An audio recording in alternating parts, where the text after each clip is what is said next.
ચાલો આજે ગુજરાતી વ્યાકરણના એક બહુ જ રસપ્રદ અને કામના વિષયને સમજીએ, જેનું નામ છે કૃદંત. હવે આ શબ્દ સાંભળીને કદાચ થોડું અઘરું લાગે, પણ વિશ્વાસ કરો, આ બહુ જ સરળ છે.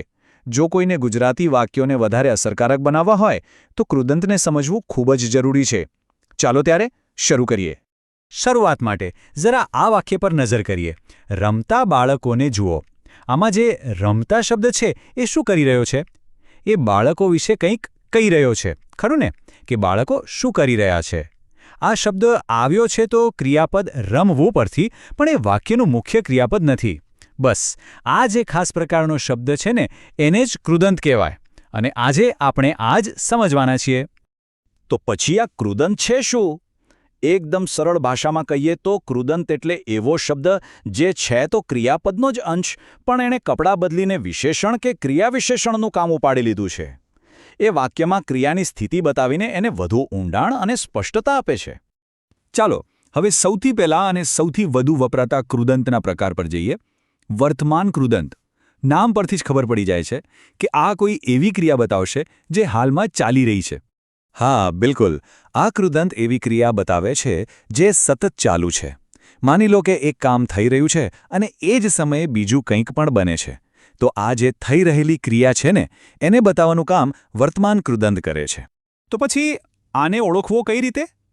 એની એક ગુપ્ત ચાવી છે, અને એ છે એનો પ્રત્યય તો. જ્યારે પણ કોઈ ક્રિયાપદના મૂળ રૂપની પાછળ તો, તી, તું કે તાં જેવો અવાજ સંભળાય એટલે સમજી લેવાનું કે આ વર્તમાન કૃદંત છે. આ ઉદાહરણ જુઓ એટલે તરત સમજાઈ જશે. ઝીલ ચાલતા ચાલતા મંદિર જાય છે. અહીં ઝીલ મંદિર જાય છે, પણ કઈ રીતે? ચાલતા ચાલતા. આ ચાલતા શબ્દ ઝીલના મંદિરે જવાની ક્રિયા કેવી રીતે થઈ રહી છે એ બતાવે છે. મતલબ કે ચાલવાની ક્રિયા ચાલુ છે. તો બસ તો પ્રત્યય એટલે ક્રિયા ચાલુ છે. સરસ. તો આ તો થઈ ચાલુ ક્રિયાની વાત. હવે એવા કૃદંતની વાત કરીએ જે એવી ક્રિયા બતાવે જે પૂરી થઈ ગઈ છે. અને એ છે ભૂતકૃદંત. આ કૃદંત આપણને એવું કહે છે કે જે તે ક્રિયા હતી એ હવે પૂરી થઈ ગઈ છે. એ ક્રિયાના પરિણામ અથવા એની જે પૂરી થયેલી અવસ્થા છે એના પર ફોકસ કરે છે. ભૂતકૃદંતને ઓળખવા માટેના મુખ્ય બે પ્રત્યયો છે. એક છે યો અને બીજો છે એલ. જ્યારે કોઈ ક્રિયાપદના મૂળ રૂપને યો, ઈ, યુ અથવા એલ, એલી, એલું એવા પ્રત્યયો લાગે એટલે તરત જ સમજી જવાનું કે આ ભૂતકૃદંત છે. બંને ભૂતકાળની પૂર્ણ ક્રિયા બતાવે છે. અને આ ઉદાહરણથી વાત એકદમ સ્પષ્ટ થઈ જશે. આ પથ્થર પડેલો છે. અહીં પથ્થરની સ્થિતિ શું છે? એ પડેલો છે. પડેલો શબ્દ અહીં વિશેષણનું કામ કરે છે. એ બતાવે છે કે પડવાની ક્રિયા પૂરી થઈ ગઈ છે અને હવે આ એની અવસ્થા છે. ચાલો હવે થોડી ઝડપ વધારીએ. આપણે બે મુખ્ય કૃદંતો સમજી લીધા. હવે બીજા 4 મહત્વના કૃદંતો પર ફટાફટ એક નજર નાખી લઈએ, જેથી એમની ઓળખ અને ઉપયોગ પણ સમજાઈ જાય. આ કોષ્ટક પર ધ્યાન આપીએ. પહેલું છે ભવિષ્ય કૃદંત, જેનો પ્રત્યય છે નાર.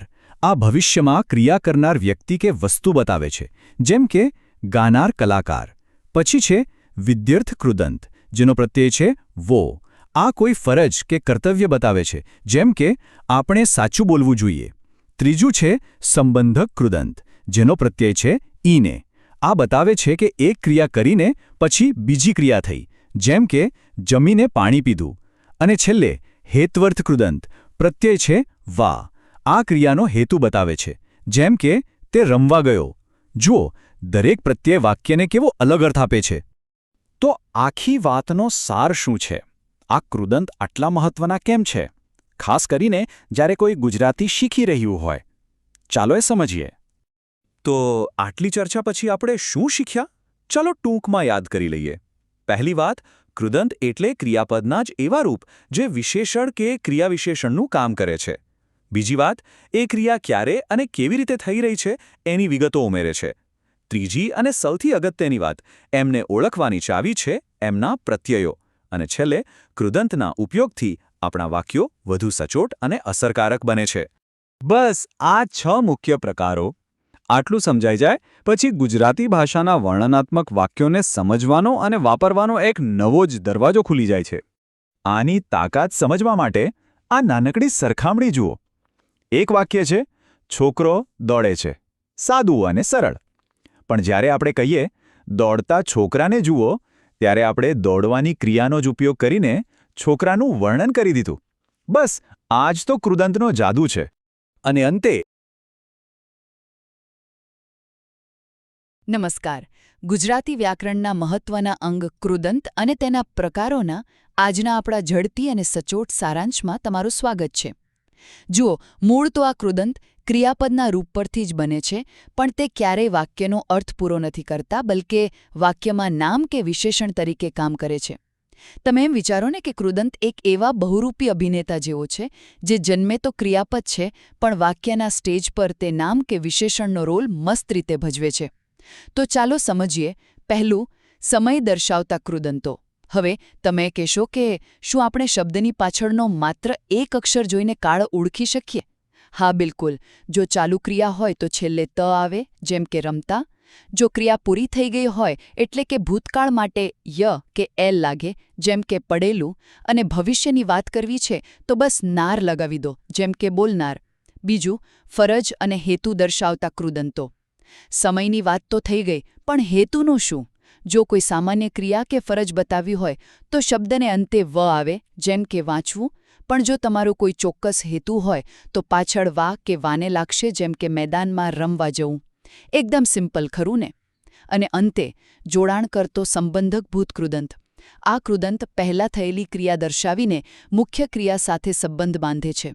દાખલા તરીકે, હું જમીને વાંચીશ. એમાં આ જમીને શબ્દ પાછળ આવતો ઈ કે ઈને પ્રત્યય ખાવાની અને વાંચવાની બે ક્રિયાઓ વચ્ચે એકદમ સીધો પુલ બનાવી દે છે. ટૂંકમાં, કૃદંત એટલે ભાષાના એવા સાધનો જે ક્રિયાને અલગ અલગ રૂપે રજૂ કરી આપણા વાક્યોને વધુ સચોટ અને અર્થસભર બનાવે છે.